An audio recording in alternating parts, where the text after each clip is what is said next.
ಸ್ನೇಹಿತರೆ, ಈ ಕಥೆ ನಿಮಗೆ ಇಷ್ಟವಾದರೆ ದಯವಿಟ್ಟು ಲೈಕ್ ಮತ್ತು ಶೇರ್ ಮಾಡಿ. ಇನ್ನೂ ನಮ್ಮ ಚಾನಲನ್ನು ಸಬ್ಸ್ಕ್ರೈಬ್ ಮಾಡದಿದ್ದರೆ ದಯವಿಟ್ಟು ನಮ್ಮ ಚಾನಲನ್ನು ಸಬ್ಸ್ಕ್ರೈಬ್ ಮಾಡಿ. ಎಲ್ಲರ ಮನೆಯಲ್ಲೂ ಇದ್ದಂತೆ ಒಂದು ಕಣ್ಣಿಗೆ ಸುಣ್ಣ, ಮತ್ತೊಂದು ಕಣ್ಣಿಗೆ ಬೆಣ್ಣೆ ಹೀಗೆಂದುಕೊಂಡರು ಮಂಜಮ್ಮ. 4 ಹೆಣ್ಣು ಮಕ್ಕಳ ತಾಯಿಯಾದ ಮಂಜಮ್ಮನಿಗೆ ಕೂಡು ಕುಟುಂಬದಲ್ಲಿ ಎಲ್ಲರಿಂದಲೂ ತಿರಸ್ಕಾರ, ಏಕೆಂದರೆ ವಾರಸುದಾರನನ್ನು ಹೆತ್ತು ಕೊಡಲಿಲ್ಲ ಎಂದು. ಇವರಿಗೆಲ್ಲ ಏನು ಗೊತ್ತು? ಗಂಡು ಮತ್ತು ಹೆಣ್ಣು ಎಂದು ಲಿಂಗ ನಿರ್ಧರಿಸುವುದು ಗಂಡನ ವೀರ್ಯ ಎಂದು. ತನ್ನ ಉಳಿದ 3 ಓರುಗಿತ್ತಿಯರಿಗೆ ಗಂಡು ಮಕ್ಕಳು, ನಮಗೆ ಒಬ್ಬರೂ ಇಲ್ಲ. ಹಾಗಾಗಿ ನನ್ನ ಗಂಡನಿಗಾಗಲಿ ಅಥವಾ ಮಕ್ಕಳಿಗಾಗಲಿ ಯಾವುದರಲ್ಲೂ ಆಯ್ಕೆ ಎಂಬುದು ಇರಲಿಲ್ಲ. ಎಲ್ಲರೂ ಬಿಟ್ಟ ಸೀರೆಯನ್ನು ನಾನು ತೆಗೆದುಕೊಳ್ಳಬೇಕು. ಎಲ್ಲರೂ ಉಂಡ ಮೇಲೆ ನನ್ನ ಮಕ್ಕಳು ತಿನ್ನಬೇಕು. ಗಂಡನಿಗೂ ಬರೀ ಆಳಿನ ದುಡಿತ, ಅಧಿಕಾರವಿಲ್ಲ. ನನ್ನ ಮೈದುನನದು ಮನೆ ನೋಡಿಕೊಳ್ಳುತ್ತಿದ್ದರು. ದೊಡ್ಡ ಮೈದುನ ಎಲ್ಲರಿಗಿಂತ ಚಾಲಾಕಿ. ಅವನಿಗೆ 3 ಗಂಡು ಮಕ್ಕಳು. ಎಲ್ಲ ಅಧಿಕಾರವೂ ಅವನಿಗೆ. ನನ್ನ ಗಂಡ ಸಾಧು ಸ್ವಭಾವದವರು. ಅದೇ ನಮಗೆ ಮುಳುವಾಯಿತು. ನಾನು ಎಷ್ಟೋ ಬಾರಿ ಹೇಳಿದ್ದೆ, ಗಂಜಿ ಕುಡಿದರೂ ಪರವಾಗಿಲ್ಲ, ಮರ್ಯಾದೆ ಇಲ್ಲದ ಇಲ್ಲಿ ಬದುಕುವುದು ಬೇಡ. ಬನ್ನಿ, ನಾವು ಬೇರೆ ಹೋಗೋಣ. ಅತ್ತೆ ಮಾವ ಬಂದರೆ ಅವರನ್ನು ನೋಡಿಕೊಳ್ಳೋಣ ಎಂದು. ಅಕ್ಕ ತಮ್ಮ ತಂಗಿಯರ ಮದುವೆಯಾಗಿದೆ, ನಿಮ್ಮ ಜವಾಬ್ದಾರಿ ಮುಗಿದಿದೆ ಎಂದು. ಆದರೆ ನನ್ನ ಗಂಡ ಕೇಳಬೇಕಲ್ಲ. 3 ತಮ್ಮಂದಿರಿಗೆ ಇನ್ನೂ ಹುಡುಗಾಟಿಕೆ, ಹಣದ ಬಗ್ಗೆ ಹತೋಟಿ ಇಲ್ಲ. ಅವ್ವ ಅಪ್ಪಯ್ಯನನ್ನು ಅವರು ನೋಡಿಕೊಳ್ಳಬೇಕಲ್ಲ ಎನ್ನುತ್ತಿದ್ದರು. ಆದರೆ ಇವರ ಅವ್ವ ಅಪ್ಪಯ್ಯ ಒಂದು ದಿನವೂ ನನ್ನನ್ನು, ನನ್ನ ಮಕ್ಕಳನ್ನು ಪ್ರೀತಿಯಿಂದ ಕಾಣಲಿಲ್ಲ. ನನ್ನ ಮಕ್ಕಳು ಕಂಡದ್ದು ಬರೀ ನೋವೇ. ಆಯ್ಕೆ ಎಂಬುದು ಇಲ್ಲವೇ ಇಲ್ಲ. ಎಲ್ಲರೂ ಬಿಟ್ಟದ್ದನ್ನು ತೆಗೆದುಕೊಳ್ಳಬೇಕು. ತಮ್ಮಂದಿರು ಬಿಟ್ಟ ಊಟವನ್ನು ತಿನ್ನಬೇಕು. ಮುಸುರೆಗೆ ಹಾಕಿದರೆ ತಿನ್ನಲು 6 ಆಕಳಿದ್ದವು. ಆದರೆ ನನ್ನ ಮಕ್ಕಳಿಗೇ ತಿನ್ನಿಸುತ್ತಿದ್ದರು. ನನ್ನ ಮಕ್ಕಳಲ್ಲಿ ಮೊದಲ 2 ಹೆಣ್ಣು ಮಕ್ಕಳು ಸೌಮ್ಯ ಸ್ವಭಾವದವರು. ಆದರೆ 3 ಮತ್ತು 4ನೆಯ ಇಬ್ಬರು ವಾಚಾಳಿಗಳು. ಅಜ್ಜಿಯೊಂದಿಗೆ ಹೋರಾಡಿ ಬಿಸಿ ಅನ್ನವನ್ನು ಬಲವಂತದಿಂದ ಹಾಕಿಸಿಕೊಂಡು ತಿನ್ನುತ್ತಿದ್ದರು. ನನ್ನ ಓರಗಿತ್ತಿಯರಿಗಾಗಲಿ ತಮ್ಮ ಹೆಣ್ಣು ಮಕ್ಕಳಂತೆ ನನ್ನ ಹೆಣ್ಣು ಮಕ್ಕಳು ಕೂಡ ಎಂದು ಒಂದು ದಿನವೂ ಯೋಚಿಸದೆ ಅವರನ್ನು ಯಾಮಾರಿಸುತ್ತಾ ತಂಗಳನ್ನು ಬಡಿಸುತ್ತಿದ್ದರು. ನಾನು ಎಷ್ಟೋ ಬಾರಿ ಊಟ ಇಟ್ಟುಕೊಡಲು ಹೋದರೆ ಏನಾದರೂ ನೆಪ ತೆಗೆದು ನನ್ನನ್ನು ಅಲ್ಲಿಂದ ಅಟ್ಟುತ್ತಿದ್ದರು. ಹೀಗೆ ನಮ್ಮ ಜೀವನ ಸಾಗುತ್ತಿತ್ತು. ಯಾರೂ ಇಲ್ಲದವರಿಗೆ ದೇವರು ಕಾಯುತ್ತಾನೆ ಎನ್ನುವಂತೆ ನನ್ನ ಮಕ್ಕಳು ಬುದ್ಧಿವಂತರಾಗಿದ್ದರು. ಓದಿನಲ್ಲಿ ಮತ್ತು ಆಟೋಟಗಳಲ್ಲಿ ಯಾವಾಗಲೂ ಮುಂದಿರುತ್ತಿದ್ದರು. ನನ್ನ 3 ಜನ ಓರುಗಿತ್ತಿಯರಿಗೆ ಇದನ್ನು ಸಹಿಸಲು ಆಗುತ್ತಿರಲಿಲ್ಲ. ಏಕೆಂದರೆ ಅವರ ಅಷ್ಟು ಮಕ್ಕಳು ದಡ್ಡರಾಗಿದ್ದರು ಮತ್ತು ಅಪಾಪೋಲಿಗಳಾಗಿದ್ದರು. ನನ್ನ ಮಕ್ಕಳಿಗೆ ಏನಾದರೂ ಯಾವಾಗಲೂ ಕೆಲಸವನ್ನು ಕೊಡುತ್ತಾ ಇದ್ದರು. ರಾತ್ರಿ ಓದುತ್ತಾ ಕುಳಿತರೆ ಕರೆಂಟ್ ಬಿಲ್ಲು ಜಾಸ್ತಿ ಬರುತ್ತದೆ, ನಿನ್ನ ಚಿಕ್ಕಪ್ಪ ಏನು ದುಡ್ಡಿನ ಗಿಡ ಹಾಕಿದ್ದಾರಾ ಎಂದು ಮಕ್ಕಳನ್ನು ಗದರಿಸುತ್ತಿದ್ದರು. ಎಷ್ಟೋ ಬಾರಿ ನನ್ನ ಮಕ್ಕಳು ಹೊರಗಿನ ಬೀದಿ ದೀಪದ ಕೆಳಗೆ ಓದುತ್ತಿದ್ದರು. ನನ್ನ ಗಂಡನಾದರೂ ತಮ್ಮಂದಿರನ್ನು ದಬಾಯಿಸುವುದನ್ನು ಬಿಟ್ಟು ಹೆಣ್ಣು ಮಕ್ಕಳಿಗೆ ಕಾವಲಾಗಿ ಹೊರಗೆ ಕುಳಿತಿರುತ್ತಿದ್ದರು. ನಿಜವಾಗಲೂ ಕೂಡು ಕುಟುಂಬದಲ್ಲಿ ಯಾರಿಗೆ ಅಧಿಕಾರವಿರುತ್ತದೆ ಅವರ ಹೆಂಡತಿ ಮಕ್ಕಳಿಗೆ ಸನ್ಮಾನವಿರುತ್ತದೆ. ಇಲ್ಲವೆಂದರೆ ಬರೀ ಅವಮಾನ. ಹೊರಗಿನ ಕಾರ್ಯಕ್ರಮಗಳೂ ಅಷ್ಟೇ. ಒಳ್ಳೆ ಶ್ರೀಮಂತ ಕುಟುಂಬದ ಅಥವಾ ಹತ್ತಿರದ ಬಂಧುಗಳ ಕಾರ್ಯಕ್ರಮಕ್ಕೆ ಕಾರ್ನಲ್ಲಿ ಅವರು ಹೋಗುತ್ತಿದ್ದರು. ಇವರಿಗೆ ಬೇಡವಾದವರಿಗೆ ಬರೀ ಹಾಜರಿಗೋಸ್ಕರ ಹೋಗುವ ನೆಂಟರ ಕಾರ್ಯಕ್ರಮಗಳಿಗೆ ನಾನು ಮತ್ತು ಗಂಡ ಹೋಗಬೇಕಾಗಿತ್ತು. ಅದು ಎಲ್ಲೋ ದೂರದ ಊರಿನಲ್ಲಿ ಇರುತ್ತಿದ್ದವು. ಸರಿಯಾದ ಬಸ್ ವ್ಯವಸ್ಥೆ ಕೂಡ ಇರುತ್ತಿರಲಿಲ್ಲ.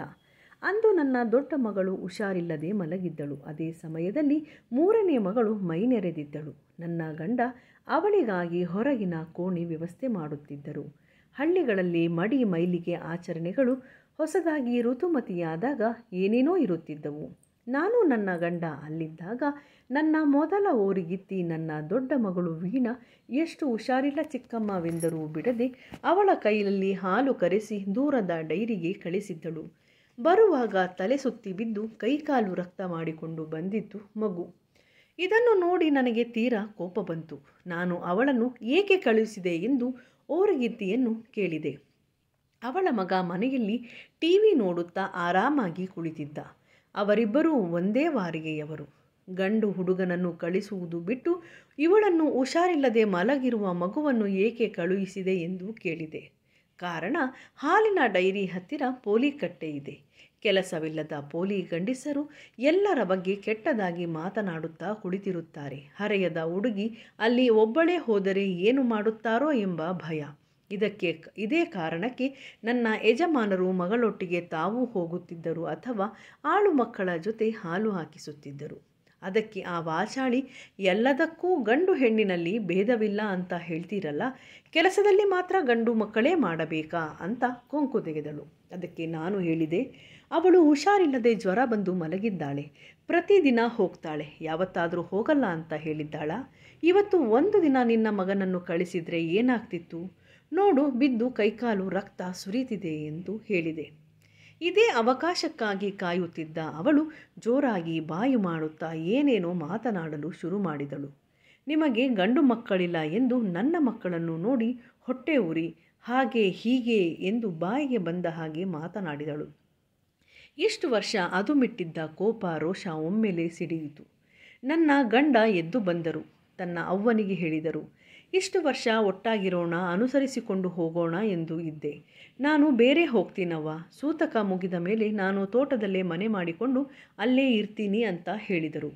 ತಮ್ಮಂದಿರಿಗೆ ಇದರಿಂದ ಆಘಾತ ಆಯಿತು. ಏಕೆಂದರೆ ಮೂವರು ಬರೀ ಅಧಿಕಾರ ಚಲಾಯಿಸುತ್ತಾ ತಿಂದುಕೊಂಡು ಇದ್ದರೆ ಹೊರತು ಗದ್ದೆಯಲ್ಲಿ ಬೆವರು ಸುರಿಸಿ ಕೆಲಸ ಮಾಡಿದ್ದವರಲ್ಲ. ಅವರು ವರಾತ ತೆಗೆದರು. ಇದ್ದಕ್ಕಿದ್ದ ಹಾಗೆ ಹೊರ ಹೋದರೆ ಆಸ್ತಿಯನ್ನು ಹಂಚುವುದು ಹೇಗೆ ಎಂದು. ಅದಕ್ಕೆ ನನ್ನ ಗಂಡ, ಇರುವ 6 ಆಕಳಲ್ಲಿ 2 ಆಕಳನ್ನು ತೆಗೆದುಕೊಂಡು ಹೋಗುತ್ತೇನೆ, ಮನೆಯ ಸ್ವಲ್ಪ ಸಾಮಾನನ್ನು, ಇನ್ನು ಈ ಸಲ ಬೆಳೆ ಬಂದ ಮೇಲೆ ಆಸ್ತಿಯನ್ನು ಹಂಚಿಕೊಳ್ಳೋಣ, ಇನ್ನೇನು 2 ತಿಂಗಳು ಅಷ್ಟೇ ಅಲ್ವಾ, ಆಮೇಲೆ ನಮ್ಮ ಜಮೀನನ್ನು ನಾವೇ ನೋಡಿಕೊಳ್ಳೋಣ ಎಂದರು. ಯಾರಿಗೂ ಮಾತನಾಡಲು ಅವಕಾಶ ಕೊಡದೆ. ಮುಂದಿನ 10 ದಿವಸ ಬರೀ ಕೊಂಕು ಕುಹತಕ್ಕದಲ್ಲಿ ಹೋಯಿತು. ನಾನಾಗಲಿ ನನ್ನ ಗಂಡನಾಗಲಿ ಹೊಟ್ಟೆ ತುಂಬ ಊಟ ಮಾಡಿದ್ದೇ ಇಲ್ಲ. ತೋಟದಲ್ಲಿ ದನಗಳಿಗಾಗಿ ಮತ್ತು ತೋಟ ಕಾಯುವುದಕ್ಕಾಗಿ ಪುಟ್ಟ ಮನೆ ಇತ್ತು. ಅದರಲ್ಲಿ ನಮ್ಮ ಯಜಮಾನರು ಒಂದು ಕಡೆ ಹೊಲೆ ಹಾಕಿದರು, ಒಂದು ಕಡೆ ಕಟ್ಟೆ ಕಟ್ಟಿ ಬಚ್ಚಲು ಮನೆ ಮಾಡಿದರು. ನನಗೆ ಏನೂ ಬೇಸರವಾಗಲಿಲ್ಲ. ದೊಡ್ಡ ಮನೆ, ಕಾರು ಎಲ್ಲದಕ್ಕಿಂತ ನೆಮ್ಮದಿಯ ಜೀವನ ಬೇಕಾಗಿತ್ತು. ಮಗಳಿಗೆ ಆರತಿ ಮಾಡಿ ದೇವರ ಫೋಟೋ ತೆಗೆದುಕೊಂಡು ನಾವು ಊರ ಮುಂದಿನ ತೋಟಕ್ಕೆ ಹೋದೆವು. ಮಕ್ಕಳಿಗೆ ಬಹಳ ಖುಷಿಯಾಯಿತು. ಅಬ್ಬಾ, ಇನ್ನು ಚಿಕ್ಕಮ್ಮ ಚಿಕ್ಕಪ್ಪಂದಿರಿಂದ ಬಯಸಿಕೊಳ್ಳುವುದು ತಪ್ಪಿತಪ್ಪ, ಅಣ್ಣ ತಮ್ಮಂದಿರ ಕಾಟವೂ ತಪ್ಪಿತು ಎಂದು ಖುಷಿಪಟ್ಟರು. ಮಕ್ಕಳು ಹೀಗೆ ಯೋಚಿಸಲು ಕಾರಣವೂ ಇತ್ತು. ಹೆಣ್ಣು ಮಕ್ಕಳೆಂದು ಅವರು ಮಾಡುವ ಪ್ರತಿ ಕಾರ್ಯದಲ್ಲೂ ತಪ್ಪು ಹುಡುಕುತ್ತಿದ್ದರು. ಅತ್ತೆ ಮಾವನವರು ಕೂಡ ಒಂದು ದಿನವೂ ಅವರನ್ನು ಪ್ರೀತಿಯಿಂದ ಕಂಡಿದ್ದಿಲ್ಲ. ಮುಂದಿನ ಜೀವನ ಹೇಗೆ ಎಂದು ನಾವು ಯೋಚಿಸುತ್ತಿರುವಾಗ ಗೌರಿ ಅಂಬಾ ಎಂದಳು. ಅವಳನ್ನೇ ನಂಬಿ ಹೊರಬಿದ್ದಿದ್ದೆವು. ತಂದ ಅಲ್ಪ ಸ್ವಲ್ಪ ಸಾಮಾನನ್ನೇ ಜೋಡಿಸಿ ಗಂಜಿ ಬೇಯಿಸಿದೆ.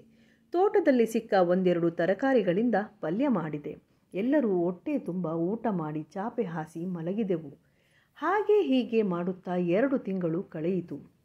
ಈ ಸಲದ ಫಸಲು ಬಂದ ಮೇಲೆ ಪಾಲಾಗುವುದು ಎಂದು ಮಾತಾಗಿದ್ದರಿಂದ ಪಾಲು ಪತ್ತೆಗಾಗಿ ನಮ್ಮ ಯಜಮಾನರು ಆ ಮನೆಗೆ ಹೋದರು. ಒಟ್ಟು 36 ಎಕರೆ. ಆದರೆ ನಮಗೆ ಗಂಡು ಮಕ್ಕಳಿಲ್ಲ. ಮುಂದೆ ಬರುವ ಯಾರೋ ಅಳಿಯನಿಗೆ ಮನೆಯ ಆಸ್ತಿಯನ್ನು ಕೊಡಲು ಸಾಧ್ಯವಿಲ್ಲವೆಂದು ನಮ್ಮ ಜೀವನಕ್ಕಾಗಿ ಕೇವಲ 2 ಎಕರೆಯನ್ನು ಕೊಟ್ಟರು. ನನ್ನ ಗಂಡ ಏನೂ ಮಾತನಾಡದೆ ಕೊಟ್ಟಿದ್ದನ್ನು ತೆಗೆದುಕೊಂಡು ಬಂದರು. ನಾನು ಅವರಿಗೆ ಜೋರು ಮಾಡಿದೆ, ಯಾವ ಕಾಲದಲ್ಲಿ ಇದ್ದೀರಾ? ಹೆಣ್ಣು ಮಕ್ಕಳೇ ದೇಶದ ಪ್ರಧಾನಮಂತ್ರಿಗಳಾಗಿರುತ್ತಿರುವ ಕಾಲ ಇದು. ಆಸ್ತಿಯಲ್ಲಿ ಎಲ್ಲರಿಗೂ ಹಕ್ಕಿದೆಯಲ್ಲವಾ? ಇವರ ಮದುವೆಯಾದಾಗ ನೋಡೋಣ, ಅಲ್ಲಿಯವರೆಗೂ ಜೀವನಕ್ಕಾದರೂ ನಮಗೆ ಬೇಡವಾ ಎಂದು. ಅದಕ್ಕೆ ನನ್ನ ಗಂಡ, ಜಗಳ ಮಾಡಿ ಬೇಡಿ ಆಸ್ತಿಯನ್ನು ತರುವುದು ನನಗೆ ಸರಿ ಕಾಣಲಿಲ್ಲ. ಇರುವುದರಲ್ಲಿ ಜೀವನ ಮಾಡೋಣ. ಮಕ್ಕಳು ಹೇಗಿದ್ದರೂ ಚೆನ್ನಾಗಿ ಓದುತ್ತಾರೆ. ಸ್ಕೂಲ್ ಮಾಸ್ಟರ್ ಹೇಳುತ್ತಿದ್ದರು. ಬೆಂಗಳೂರಿನಲ್ಲಿ ನಮ್ಮದೇ ಜಾತಿಯ ಉಚಿತ ವಸತಿ ಹಾಸ್ಟೆಲ್ ಇದೆಯಂತೆ, ಹಾಗೂ ಅದರ ಹತ್ತಿರದಲ್ಲಿ ಗೌರ್ಮೆಂಟ್ ಕಾಲೇಜ್ ಇದೆಯಂತೆ. ದೊಡ್ಡ 2 ಅಲ್ಲಿಗೆ ಸೇರಿಸೋಣ, ಉಳಿದಿಬ್ಬರನ್ನು ನವೋದಯಕ್ಕೆ ಸೇರಿಸೋಣ. ನಾವು ಬೆವರು ಹರಿಸಿ ದುಡಿಯೋಣ, ನಂಬಿದ ದೇವರು ಕೈ ಬಿಡುವುದಿಲ್ಲ ಎಂದರು. ಹೀಗೆ ಊರಿನ ಮಾಸ್ತರ್ರ ಸಹಾಯದಿಂದ ದೊಡ್ಡ ಮಕ್ಕಳನ್ನು ಪಟ್ಟಣದಲ್ಲಿ ಸೇರಿಸಿದರು. ಇನ್ನುಳಿದ ಮಕ್ಕಳು ಒಬ್ಬರಾದಂತೆ ಒಬ್ಬರು ನವೋದಯ ಶಾಲೆಗೆ ಸೇರಿಸಿದರು. ನಮಗೆ ಅವರ ವಿದ್ಯಾಭ್ಯಾಸದ ಖರ್ಚು ಉಳಿಯಿತು. ಮಕ್ಕಳನ್ನು ಬಿಟ್ಟಿರುವುದು ಕಷ್ಟವಾದರೂ ಅವರ ಉಜ್ವಲ ಭವಿಷ್ಯಕ್ಕಾಗಿ ಈ ಬೇರ್ಪಡುವಿಕೆ ಅನಿವಾರ್ಯವಾಗಿತ್ತು. ನಮ್ಮ ಮಕ್ಕಳು ನಮಗೆ ಮೋಸ ಮಾಡಲಿಲ್ಲ. ತುಂಬ ಚೆನ್ನಾಗಿ ಓದಿದರು. ದೊಡ್ಡವಳು ಮೆಡಿಕಲ್ ಸೇರಿಕೊಂಡರೆ ಎರಡನೆಯವಳು ಎಂಜಿನಿಯರಿಂಗ್ ಸೇರಿದಳು. ಮೂರನೆಯವಳು MSc ಮಾಡಿ ಶಿಕ್ಷಕಳಾಗಬೇಕೆಂದು ಬಯಸಿದರೆ ನಮ್ಮ ಕೊನೆಯ ಮಗಳು ಎಲ್ಲರಲ್ಲೂ ಅತಿ ಧೈರ್ಯವಂತೆ ನಾನು ಲಾಯರೇ ಆಗಬೇಕೆಂದು LLB ಮಾಡಿದಳು. 3 ಮಕ್ಕಳನ್ನು ಮದುವೆ ಮಾಡಿದರು. ಕೊನೆಯ ಮಗಳು ನನಗೆ ಮದುವೆಯಾಗಲು ಆಸಕ್ತಿ ಇಲ್ಲ, ನಾನು ಹೀಗೆ ಇರ್ತೀನಿ ಅಪ್ಪ ಎಂದು ಹೇಳಿದಳು. ಅವರಪ್ಪನಾದರೂ ನೀವು ಬುದ್ಧಿವಂತರು, ನಿಮಗೆ ತೋಚಿದ್ದನ್ನು ಮಾಡಿ, ನಿಮಗೆ ಎಂದಾದರೂ ಯಾವುದಕ್ಕಾದರೂ ನಾನು ಬೇಡ ಅಂದಿದ್ದೀನಾ ಎಂದು ಸುಮ್ಮನಾದರು. ಆದರೆ ತಾಯಿ ಕರುಳು ಕೇಳಬೇಕಲ್ಲ. ನಾನು ಅವಳನ್ನು ಎಷ್ಟು ಬೇಡಿಕೊಂಡರೂ ಅವಳು ಇಲ್ಲಮ್ಮ, ನನಗೆ ಮದುವೆಯಾಗಲು ಆಸಕ್ತಿ ಇಲ್ಲ, ನನಗೆ ಸಮಾಜ ಸೇವೆ ಮಾಡಬೇಕು, ದಯವಿಟ್ಟು ಬಲವಂತ ಮಾಡಬೇಡಿ, ಇನ್ನೊಬ್ಬರ ಜೀವನ ಹಾಳು ಮಾಡುವುದಕ್ಕೆ ನನಗೆ ಇಷ್ಟವಿಲ್ಲ ಎಂದಳು. ಯಾವಾಗಲೂ ಹೋರಾಟದ ಮನೋಭಾವದವಳಾದ ಇವಳು ನೊಂದ ಹೆಣ್ಣು ಮಕ್ಕಳಿಗೆ ತನ್ನ ಕೈಲಾದ ಸಹಾಯವನ್ನು ಮಾಡುತ್ತಿದ್ದಳು. ಹೀಗೆ ಇರಲಾಗಿ ಒಂದು ದಿನ ನನ್ನ ದೊಡ್ಡ ಮೈದುನ ಮನೆಗೆ ಬಂದ. ಅವನ ಮಗ ಆಳು ಮಗಳನ್ನು ಅತ್ಯಾಚಾರ ಮಾಡಿದ್ದ. ಕುಟುಂಬದವರೆಲ್ಲ ಸೇರಿ ಕಂಪ್ಲೇಂಟ್ ಕೊಟ್ಟಿದ್ದರು. ಇದು ದೊಡ್ಡ ಕೇಸ್ ಆಗಿತ್ತು. ನನ್ನ ಮಗಳು ಲಾಯರ್ ಎಂದು ನಮ್ಮ ಮನೆಗೆ ಬಂದಿದ್ದ. ಮಗನನ್ನು ಕರೆದುಕೊಂಡು ಅಣ್ಣ ಎನ್ನುವುದನ್ನು ನೋಡದೆ ಅವನ ಕಪಾಳಕ್ಕೆ 2 ಕೊಟ್ಟು ನಿನ್ನ ವಿರುದ್ಧವಾಗಿ ವಾದ ಮಾಡಿ ನಿನ್ನ ತಪ್ಪಿಗೆ ನಿನಗೆ ಕಠಿಣವಾದ ಶಿಕ್ಷೆ ಕೊಡಿಸುತ್ತೇನೆ ಎಂದಳು ನನ್ನ ಮಗಳು. ನನ್ನ ಮೈದುನ ತುಂಬ ಕೆಟ್ಟದಾಗಿ ಮಾತನಾಡಿದ್ದ. ಆಸ್ತಿ ಕೊಡಲಿಲ್ಲ ಎಂದು ಹೀಗೆ ಮಾಡಿ ನಮ್ಮ ಮೇಲೆ ದ್ವೇಷ ತೀರಿಸಿಕೊಳ್ಳುತ್ತಿದ್ದೀರಾ ಎಂದು. ಅದಕ್ಕೆ ಇವಳು, ಚಿಕ್ಕಪ್ಪ ಪಿತ್ರಾರ್ಜಿತ ಆಸ್ತಿಯನ್ನು ಕೂಡ ಕಾನೂನು ಪ್ರಕಾರವಾಗಿ ತೆಗೆದುಕೊಳ್ಳುತ್ತೇನೆ, ನೋಡುತ್ತೀರು ಎಂದಳು. ಆಗ ಮಧ್ಯ ಬಾಯ ಹಾಕಿದ ನನ್ನ ಯಜಮಾನರು, ಅವನಿಗೆ ಶಿಕ್ಷೆ ಕೊಡಿಸುತ್ತೀಯಾ? ಕೊಡಿಸು, ಏಕೆಂದರೆ ಅವನು ಮಾಡಿರುವುದು ಅಕ್ಷಮ್ಯ ಅಪರಾಧ. ಆದರೆ ಆಸ್ತಿ ನಮಗೆ ಬೇಡಮ್ಮ, ಹೆಣ್ಣು ಮಕ್ಕಳೇ ನನಗೆ ಆಸ್ತಿ.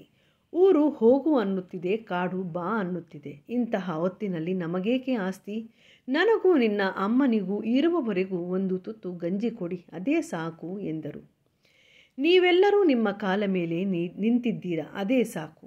ನನ್ನ ಯಜಮಾನರ ಬಗ್ಗೆ ನನಗೆ ಬಹಳ ಹೆಮ್ಮೆ ಇತ್ತು.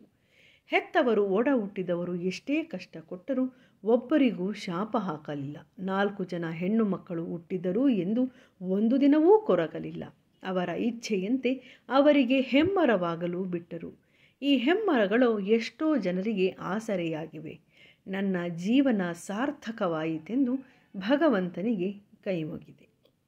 ಸ್ನೇಹಿತರೆ, ನಮ್ಮ ಈ ಕತೆ ನಿಮಗೆ ಇಷ್ಟವಾಗಿದ್ದರೆ ದಯವಿಟ್ಟು ಲೈಕ್ ಮತ್ತು ಶೇರ್ ಮಾಡಿ ಹಾಗೂ ನಮ್ಮ ಚಾನಲನ್ನು ಸಬ್ಸ್ಕ್ರೈಬ್ ಮಾಡಿ ನಮಗೆ ಪ್ರೋತ್ಸಾಹ ಕೊಡಬೇಕಾಗಿ ಕೇಳಿಕೊಳ್ಳುತ್ತೇವೆ. ನೀವು ದಯವಿಟ್ಟು ನಿಮಗೆ ಈ ಕಥೆಯ ಮುಕ್ತಾಯ ಹೇಗನ್ನಿಸಿತು? ನೀವು ಮಂಜಮ್ಮನ ಸ್ಥಾನದಲ್ಲಿ ಇದ್ದರೆ ಏನು ಮಾಡುತ್ತಿದ್ದೀರಿ? ಅಥವಾ ನೀವು ಆ 4 ಮಕ್ಕಳಲ್ಲಿ ಒಬ್ಬರಾಗಿದ್ದರೆ ಏನು ಮಾಡುತ್ತಿದ್ದೀರಿ ಎಂದು ನಿಮ್ಮ ಅನಿಸಿಕೆಯ ಅಭಿಪ್ರಾಯಗಳನ್ನು ನಮ್ಮೊಂದಿಗೆ ಹಂಚಿಕೊಳ್ಳಿ. ಎಲ್ಲರಿಗೂ ಶುಭವಾಗಲಿ. ಕೃಷ್ಣಾರ್ಪಣಮಸ್ತು.